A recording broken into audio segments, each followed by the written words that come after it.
ये बात जरूर ध्यान में रख लीजिए। भगवान श्री कृष्ण ने जो संदेश दिया उसमें एक संदेश ये भी है, अशांतस्य कुतः सुखम। अशांत व्यक्ति के जीवन में सुख नहीं है।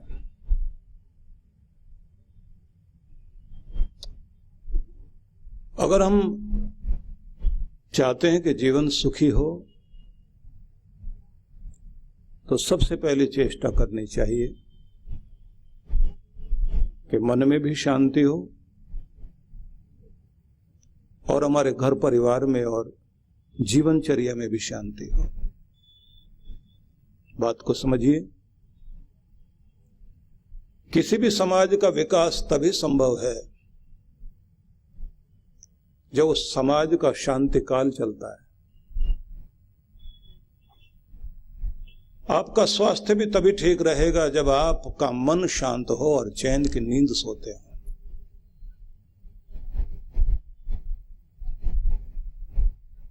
आपके चेहरे की मुस्कुराहट भी तभी काम करेगी जब आप शांत रहते हो, आपका मन शांत हो। अशांत व्यक्ति तो मुस्कुरा भी नहीं सकता। आप अच्छी योजनाएं तभी बना पाओगे जब आपका मन शांत होगा। अशांत व्यक्ति कोई योजना बनाएगा तो अशांति की ही होगी। भगवान ने जब सब कुछ बांटा था और इंसान ने सब कुछ भगवान से पाया, तो ये बुद्धिमान मनुष्य भगवान से एक चीज नहीं ले पाया जो उसके चरणों में ही रह गई, भगवान के चरणों में, और वो थी शांति। इसलिए ध्यान रखना कि जब भी अशांत होता है इंसान तो भगवान की याद आती है, क्योंकि उसे पता है कि शांति केवल भगवान के धाम में मिल सकती है, भगवान के चरणों में मिल सकती है।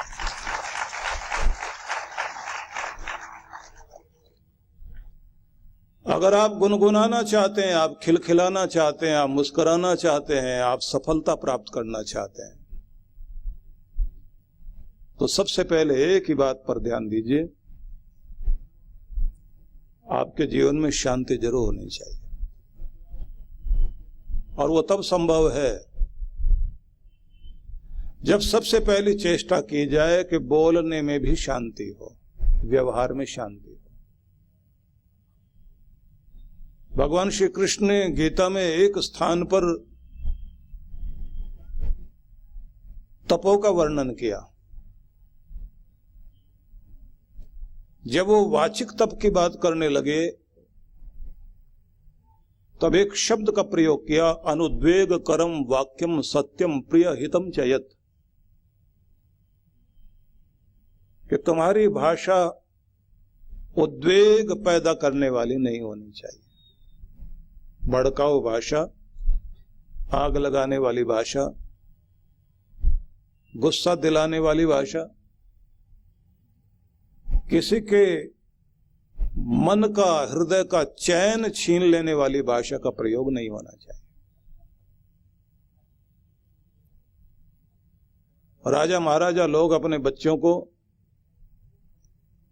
गुरुजनों के पास पढ़ने के लिए भेजते थे तो एक खास विद्या और सिखाई जाती थी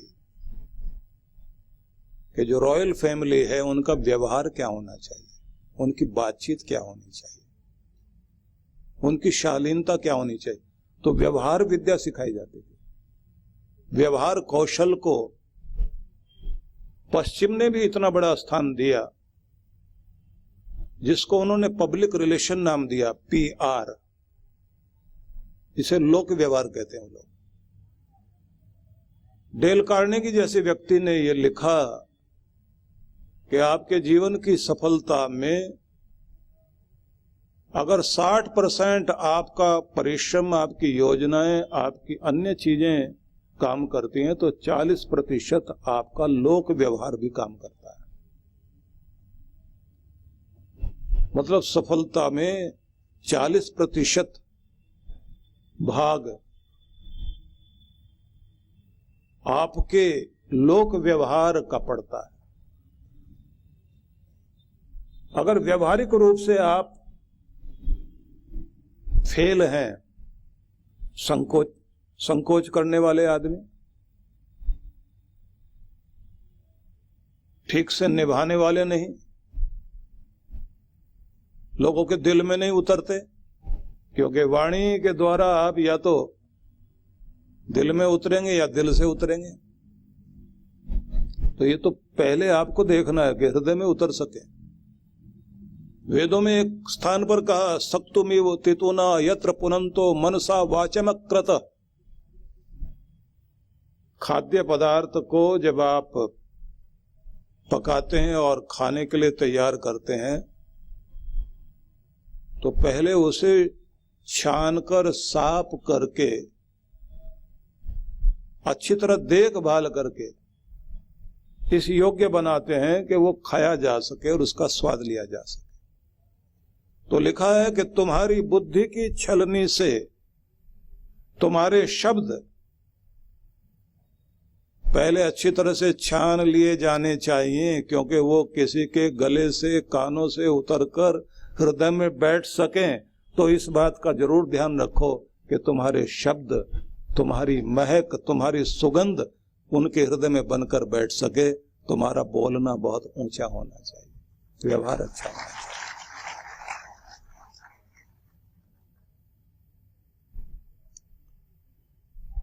एक स्थान पर और लिखा है, अनुव्रतः पितु पुत्रो मात्रा भवति सम्मना जाया पत्ते मधुमतिम वाचम वदतु शांतिवाम। घर परिवार वो सुखी है, ये वेदों का ही संदेश है। अनुव्रतः पितु पुत्रो, पुत्र जो है अनुव्रत हो अपने पिता का, मतलब उनके धन का अधिकारी तो बने, लेकिन उनके धर्म का, संस्कारों का, परंपराओं का अधिकारी पहले। और अगला शब्द बड़ा अद्भुत है, मात्रा भवतु सम्मना, मां की संवेदनाओं को समझने वाला बच्चा हो, घर परिवार तब सुखी होगा। जाया पत्ते मधुमतिम वाचम वत्तु शांतिवाम, पति पत्नी एक दूसरे के साथ मधुरता का व्यवहार तो करें, लेकिन शर्त दी गई है, वाचम वदतु शांतिवाम। वाणी का प्रयोग ऐसा होना चाहिए जो शांति दे, भड़काए नहीं। आपने देखा होगा कि सड़क के किनारे वो जो भुट्टा भूनने वाले बैठे होते हैं ना, भुट्टा समझते हैं ना, मक्का के जो फल होते हैं,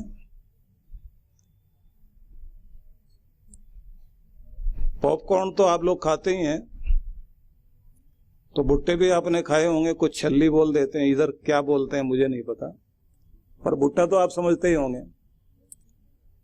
तो भुट्टा भूनने वाला जब भूनता है तो कोयलों पर आग लगाने के बाद उस पर भुट्टा रख लेता है मक्का का, और फिर पंखे से हवा करता है। तो कभी कभी ऐसा भी होता है घरों में कि पत्नी भोजन लेकर आती है और पति के सामने भोजन रखती है, और भोजन रखने के बाद वो फिर मीठे मीठे ढंग से बात करने लगती है और पंखे से हवा भी करती जाती, जबकि ऊपर पंखा चल रहा है। और धीरे धीरे बोलते बोलते देवर जी के खिलाफ भड़काती भी जाती है और पंखा भी तेज करती रहती है, थाली के ऊपर से पंखा भी हिलाती जाती है। और पति के भाई के खिलाफ, मतलब देवर के खिलाफ भड़का भी रही है, पंखा भी ऊपर से कर रही है। तो बिल्कुल वैसे ही होता है जैसे वो भुट्टा भूनने वाला जो है ना, भुट्टा रख करके ऊपर से पंखा चलाता है ना, तो उसका मतलब ये नहीं होता आग बुझ जाए, उसका मतलब होता सुलगे। और तो क्या समझ में आया कि मीठा तो बोला जा रहा है, लेकिन शांति देने वाला तो नहीं है ना, भड़काने वाला है। कुछ लोग कान में बोलते जरूर हैं, मीठा बोलते हैं, लेकिन उनका मीठा बोलना भी आग लगाने वाला होता है। इसलिए बड़ी अद्भुत बातें हैं आपके वेद, शास्त्र, पुराण, रामायण और गीता में बहुत अद्भुत है कि तुम्हारा बोलना मीठा तो हो लेकिन शांति देने वाला जरूर होना चाहिए। क्योंकि अगर आप चाहते हैं कि आपका जीवन सुखी हो तो आपके विकास की यात्रा में आपकी शांति की यात्रा सबसे पहले जरूरी है। इसलिए इस बात को मैं जरूर कहूंगा आपसे बार बार, अच्छी सेहत चाहिए तो आपको चैन की नींद लेनी चाहिए। अगर चैन की नींद लेना चाहते हैं तो शांति से सोना भी सीखना चाहिए, और शांति से सभी सो पाएंगे जब आप शांति से जीना और रहना सीख जाते हैं। इसलिए हर दिन शांति को सबसे ज्यादा कीमती समझिए। मतलब सुख से ज्यादा कीमती शांति है, क्योंकि सुख तभी मिलेगा जब आप शांत होंगे।